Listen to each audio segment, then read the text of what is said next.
Right guys, here we have a 2007 Lincoln Navigator, and we were trying to diagnose a problem with the vehicle. It has many engine codes, and this is the codes that we have so far.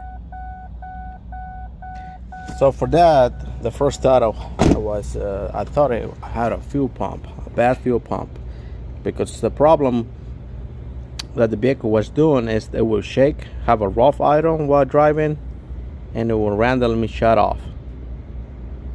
So we turn it off and we turn it back on, and it will drive fine for maybe a minute, and it will start doing the same thing. And also, upon hooking this pressure tester, we were having around 40 psi and then 30, but we eventually dropped real fast to 20 and then all the way to 0, and the vehicle was stalling and shut off. So I was already thinking of replacing the fuel pump, but guess what?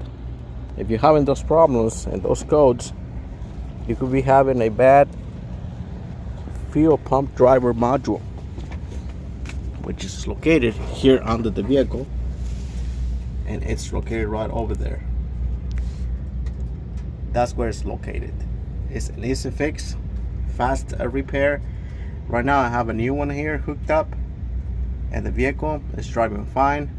The PSI stays at 30 PSI. The fuel pressure stays at 30, and then it will eventually climb to 40 while driving.